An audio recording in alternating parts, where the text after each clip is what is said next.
Hello everyone, welcome to the Upfront. For years, India has been gripped by a silent epidemic. It didn't come with fever or cough, but with the glow of a smartphone screen and the intoxicating promise of easy money.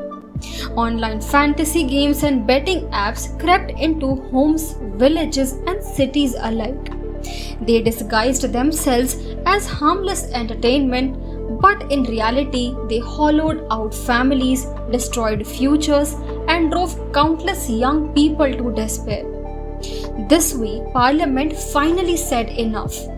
Both houses passed the Promotion and Regulation of Online Gaming Bill 2025, effectively banning all online games that involve money. The bill prohibits not only the operation and promotion of these games but also participation in them. The move has sparked heated debate.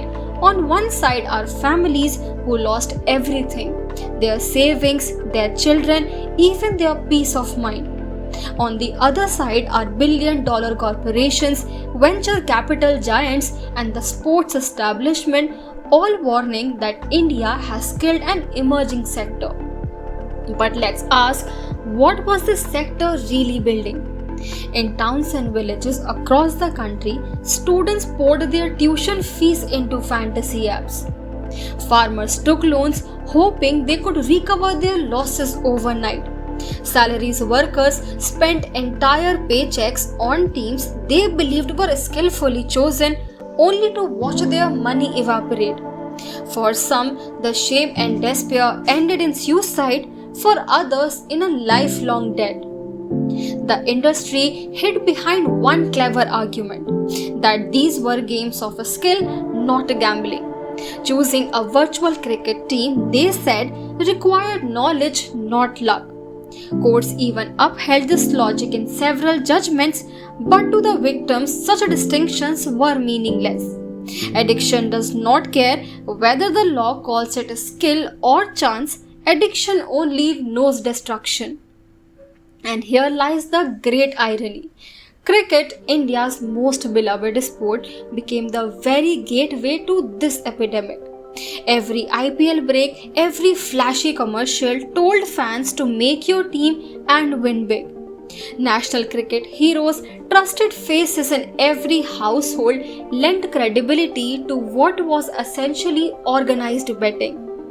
The Boards of Control for Cricket in India, BCCI itself accepted sponsorship from fantasy gaming companies.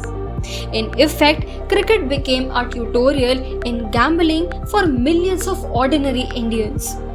This is why the new ban matters. It is not just a legal decision, it is a recognition that behind the glamour and the billions lay shattered families and lost lives.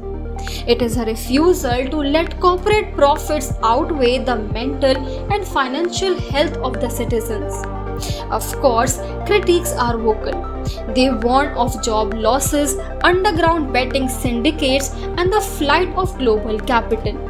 They insist that prohibition will only drive the industry into the shadows. Perhaps there is some truth in that, but the counterpoint is stronger. When public harm reaches epidemic level, government cannot remain silent. Yet a question lingers. If the government can ban online gaming to protect young people, why does it not show the same courage against tobacco? Every year, tobacco kills 1.35 million Indians. The economic burden of tobacco-related diseases is estimated at 1.77 lakh crore rupees annually.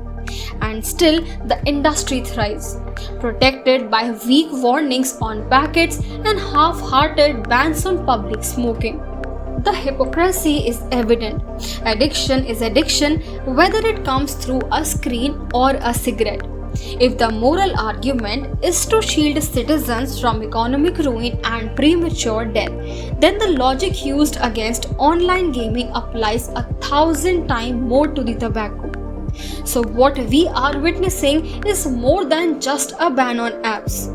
It is a moral test for our democracy, Will India stand up to all predatory industries, whether they hide behind sports, glamour, or long established lobbies? Or will it pick and choose based on convenience and profit? For now, Parliament's decision marks a rare victory for families over corporations, for social health over financial greed. It is proof that even the most powerful lobbies can be challenged when lives are at stake. But the struggle does not end here.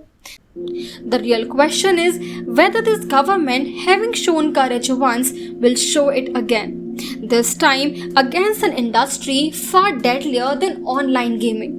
Because only then can we truly say this ban is not just about stopping an app, it is about building a better, healthier future for the next generation. That's all for today. If you like the content we provide, please subscribe to the Upfront and press the bell icon to get notification of all our updates. Please share our videos and educate others. Thank you.